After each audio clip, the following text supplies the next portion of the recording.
Hello అండి. అందరికీ నమస్కారం. Welcome back to daily info Telugu YouTube channel. మన ఆంధ్రప్రదేశ్ రాష్ట్రంలో పెన్షన్లకు సంబంధించి కొన్ని ముఖ్యమైన అప్డేట్స్ అయితే వచ్చాయండి. ఈ వికలాంగ మెడికల్ పెన్షన్స్ తీసుకునేటువంటి వాళ్ళలో పర్టికులర్‌గా వీళ్ళకి మాత్రము రీఅసెస్‌మెంట్స్ నోటీసులు అయితే జారీ చేయబోతున్నారనమాట. అది ఎవరికి జారీ చేయబోతున్నారు?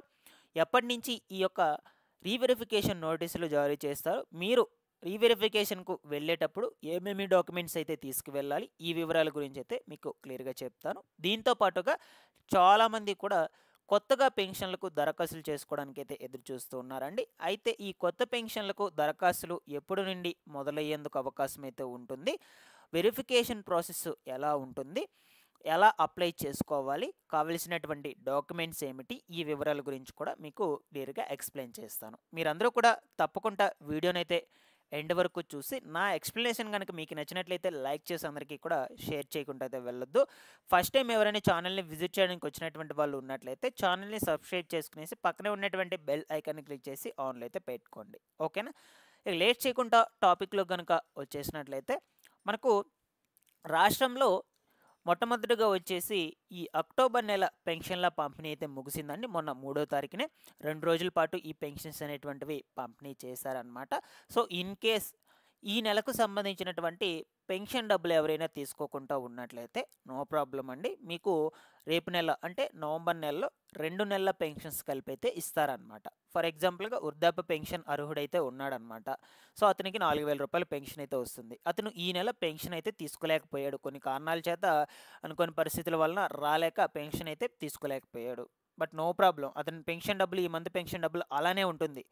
సో, వచ్చే నెల మీకు నవంబర్ నెలకు సంబంధించి కూడా రూ. 4,000 రావాలి. సో, మొత్తం కలిపి రూ. 8,000 పెన్షన్ అయితే మీకు వస్తుందనమాట. అలా 3 నెలల వరకైతే మీకు పెండింగ్‌లో పెట్టుకుంటే ఇస్తారు. అంతకు మించి అయితే పెండింగ్‌లో అయితే పెట్టుకోవద్దు. క్లియర్ చేసుకోండి. ఎవరు కూడా పెన్షన్స్ అయితే పెండింగ్‌లో పెట్టుకోవద్దనమాట. అలాగే కొత్తగా స్పౌస్ పెన్షన్‌లకు సంబంధించి మహిళలకు 10,000 మంది అర్హులకైతే ఈ పెన్షన్స్ అనేటువంటివి కూడా జారీ చేయడం అయితే జరిగిందనమాట. సో, వీటికి సంబంధించి సెపరేట్‌గా మనకు బడ్జెట్ కూడా కేటాయింపు చేసి అందచేయడం అయితే జరిగింది. సో, ప్రతి ఒక్కరు కూడా తెలుసుకొని ఈ యొక్క ఇన్ఫర్మేషన్ ఒకసారి గ్రామ వార్డ్ సచివాలయం అధికారులను అయితే కలవండి. ఈ పెన్షన్స్ అనేటువంటివి స్పౌస్ పెన్షన్స్ కూడా జారీ అయితే చేస్తూ ఉన్నారు. ఓకేనా? ఇక ఇక్కడి వరకు ఇది క్లియర్ అనమాట. నెక్స్ట్ ఇక చూసుకున్నట్లయితే ఈ యొక్క పెన్షన్ల రీవెరిఫికేషన్ ప్రాసెస్ గురించి అయితే తెలుసుకుందాము. సో, గత 2 నెలల నుంచి రాష్ట్రంలో ఈ వికలాంగులకు సంబంధించి మెడికల్ పెన్షన్స్ తీసుకునేటువంటి వాళ్ళకి సంబంధించి రీఅసెస్‌మెంట్స్ అయితే చేస్తూ ఉన్నారనమాట.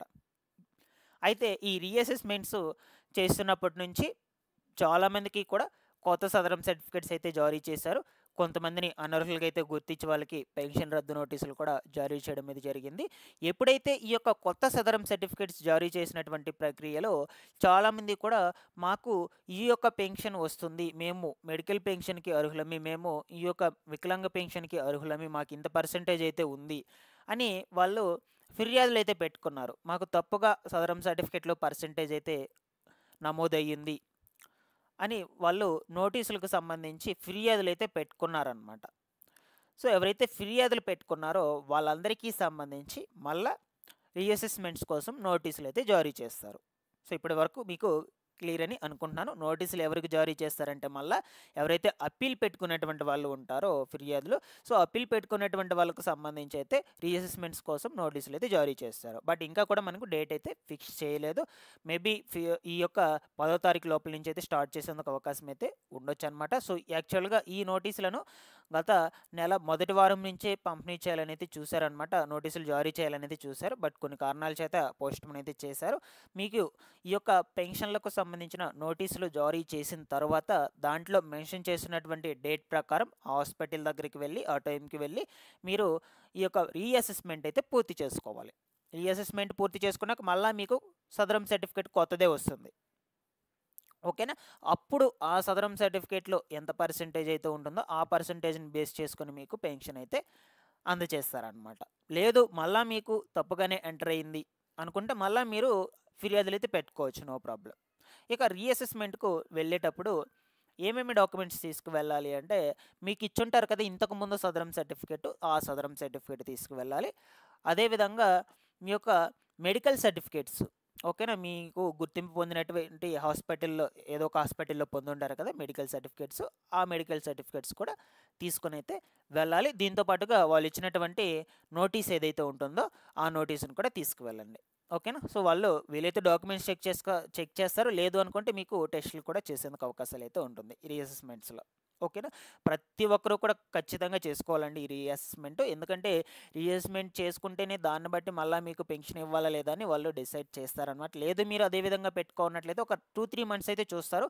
దాని తర్వాత మీ పెన్షన్ అనేటువంటిదైతే రద్దు చేసేస్తారనమాట. మీరు గనుక రీఅసెస్మెంట్‌కు వెళ్ళకుండా ఉన్నట్లయితే నోటీసులు తీసుకొని కూడా. ఓకేనా. సో, ప్రతి ఒక్కరు కూడా రీఅసెస్మెంట్స్ అయితే కంప్లీట్ చేసుకొని నోటీసులు ఎప్పుడైతే జారీ అవుతుందో దానికి ముందు నేను అప్డేట్ అయితే ఇస్తాను. ఓకేనా. ప్రతి ఒక్కరు కూడా ఛానల్‌ని సబ్స్క్రైబ్ చేసుకునేసి బెల్ ఐకాన్ అనేది ఆన్‌లో పెట్టుకోండి. ఇకపోతే చాలామంది కూడా అడుగుతున్నటువంటి డౌట్ ఏంటి అంటే 50 ఏళ్ల కొత్త పెన్షన్లకు అండ్ అదేవిధంగా 60 ఏళ్ల కొత్త పెన్షన్లకు సంబంధించి దరఖాస్తులు చేసుకోవడానికి ఎప్పుడు రిలీజ్ చేస్తారని అయితే అడుగుతూ ఉన్నారండి. చాలామంది వెయిట్ చేస్తూ ఉన్నారు. బట్ ఇదివరకు మనకు చాలాసార్లు అయితే చెప్పింది ప్రభుత్వము ఈ పెన్షన్లకు సంబంధించిన దరఖాస్తు ప్రక్రియలు మొదలు పెడతామని. సో, కొన్ని కారణాల చేత మనకు దాన్ని పోస్ట్‌పోన్ చేసుకుంటూ వస్తూనే ఉంది. బట్ స్టిల్ ఇంకా కూడా మనకు ఈ పెన్షన్లకు సంబంధించిన దరఖాస్తు ప్రక్రియల కోసం డేట్స్ అయితే ఫిక్స్ చేయలేదన్నమాట. కొత్త పెన్షన్లు 50 ఏళ్ళు నిన్నటువంటి వాళ్ళు అండ్ అదేవిధంగా 60 ఏళ్ళు నిన్నటువంటి వాళ్ళు కూడా ఉన్నారు పెన్షన్లకు దరఖాస్తులు చేసుకోవడానికి. ఓకేనా. సో, ఇప్పుడు మనకు ఒక్కొక్క పథకం కింద ఒక్కొక్క దాన్ని అమల్లోకి అయితే తీసుకొస్తుంది కూటమి ప్రభుత్వం. ఓకేనా. సో, ఆల్మోస్ట్ ఆల్ చాలా వరకు అయితే అమల్లోకి అయితే తీసుకొచ్చేసింది. ఇక రిమైనింగ్ ఉండేది మనకు ఈ 50 ఏళ్ల కొత్త పెన్షన్స్ అండ్ అదేవిధంగా మహిళలకు సంబంధించి చూసుకుంటే ఆడబిడ్డ నిధి పథకం అనమాట. సో, వీటి రెండింటిని అయితే అమల్లోకి అయితే తీసుకురావాలి. సో, మ్యాక్సిమము ఈ సంవత్సరం ఎండ్ లోపలే ఈ ప్రక్రియలన్నిటిని కూడా ముగించేందుకు అవకాశం అయితే ఉంటుంది. దరఖాస్తు ప్రక్రియలు, వెరిఫికేషన్ ప్రాసెస్ మొత్తం కూడా చూద్దాం. ప్రభుత్వము ఎప్పటికప్పుడు ఇన్ఫర్మేషన్ అయితే రిలీజ్ చేస్తుంది, అప్డేట్ అయితే ఇస్తూ ఉంటుంది. మన ఛానల్ నుంచి అయితే మీకు తెలియజేస్తూ ఉంటాను ఈ 50 ఏళ్ల పెన్షన్లకు సంబంధించి. ఇకపోతే దీనికి సంబంధించిన అప్లికేషన్ ప్రాసెస్ ఎలా ఉంటుంది, డాక్యుమెంట్స్ ఏమేమి కావాలనే విషయం గురించి కొంచెం బ్రీఫ్గా అయితే డిస్కస్ చేసుకుందాం. నేను ఆల్రెడీ కూడా ప్రీవియస్ వీడియోలో చెప్పాను. ఓకేనా. సో, ఇది మనకు అప్లికేషన్ ఫామ్ అనమాట. మ్యాక్సిమం ఇదే డీటెయిల్స్ అయితే ఉంటాయి. ఇందులో వచ్చేసి దరఖాస్తుదారుని యొక్క ప్రాథమిక వివరాలు అండ్ అదేవిధంగా మీ యొక్క ఆధార్ నెంబర్ ఎంటర్ చేసుకోవాలి. ఎలా ఫిల్ చేసుకోవాలో చెప్తున్నాను. సో, పేరు ఇంగ్లీష్లో అయితే ట్యాప్ చేసుకోవాలి. నెక్స్ట్ వచ్చేసి తండ్రి పేరు లేదా భర్త పేరు, అదేవిధంగా లింగము. ఓకేనా. సో, కులము, నెక్స్ట్ వచ్చేసి మతము, విద్యార్హత ఎంతవరకన్నా చదువుకున్నట్లయితే విద్యార్హత. ఓకేనా. నెక్స్ట్ వచ్చేసి వైవాహిక స్థితి, ఇది పర్టికులర్గా వచ్చేసి మహిళలకు డివోర్స్డ్ అయితే డివోర్స్డ్, మ్యారీడ్ అయితే మ్యారీడ్, అన్మ్యారీడ్ అయితే అన్మ్యారీడ్, విడో అయితే విడోవు. నెక్స్ట్ వచ్చేసి మొబైల్ నెంబరు. ఓకేనా. ఇక్కడ 2 అడ్రస్లు అయితే ఉన్నాయి మనకు. పర్మనెంట్ అడ్రస్, ప్రస్తుత అడ్రస్ రెండైతే ఉన్నాయన్నమాట. మీకు 2 సేమ్ అయితే 2 సేమ్ పెట్టుకోండి, నో ప్రాబ్లం. ఓకేనా. లేదు వేరు వేరు అనుకుంటే వేరు వేరుగా పెట్టుకోవచ్చు. ఇక పెన్షన్ రకం చూడొచ్చండి. ఇక్కడ మనకు చాలా రకాల పెన్షన్స్ అయితే ఇచ్చున్నారు. ఈ పెన్షన్స్లో మీరు ఏ పెన్షన్కి అర్హులవుతారో ఆ పెన్షన్ అయితే మెన్షన్ చేసుకోవాలి మీరు. ఓకేనా. గుర్తుపెట్టుకోండి ఇది. ఇక వికలాంగ పెన్షన్ అయినట్లయితే సదరం సర్టిఫికేట్ ఖచ్చితంగా అయితే ఉండాలి. చాలామంది కూడా సదరం సర్టిఫికేట్లకు అప్లై చేసుకొని తీసి పెట్టుకున్నారు రెడీగా పెన్షన్లకు అప్లై చేసుకోవడానికి. ఓకేనా. సో, ఇక దరఖాస్తుదారుని యొక్క ఉపకులము, రిలేషన్ టైపు, నెక్స్ట్ వచ్చేసి రిలేషన్ పేరు, ఇవన్నీ కూడా పెట్టుకోవాలన్నమాట. Cash income certificates numbers. ఇక అన్నిటికంటే ముఖ్యంగా వచ్చేసి documents, Aadhaar xerox, Aadhaar update history xerox, cash certificate xerox, rice card xerox, pension రకాన్ని బట్టి సంబంధిత పత్రం. ఇది గడిచిన 12 నెలల క్రితం మీకు కరెంటు బిల్లు సరాసరి అయితే వాళ్ళు తీసుకుంటారనమాట. ఓకేనా. Rice card xerox, almost all అన్ని డాక్యుమెంట్స్ అయితే కవర్ అయ్యాయి. ఈ విధంగా మీరు దరఖాస్తులు అయితే చేసుకోవచ్చు. ఇలా ఫిల్ చేసుకొని ఫైనల్గా వచ్చేసి ఒక పాస్పోర్ట్ సైజ్ ఫోటో ఒకటి. ఓకేనా. సో, మీకు అప్పటికప్పుడు అప్డేట్స్ అయితే ఇస్తూ ఉంటాను నేను ఛానల్ నుంచి, నో ప్రాబ్లం. మీరు ఛానల్ని సబ్స్క్రైబ్ చేసుకునేసి రెగ్యులర్గా పెట్టేటువంటి వీడియోస్ని ఫాలో అప్ చేస్తున్నాను. Thanks for watching this one.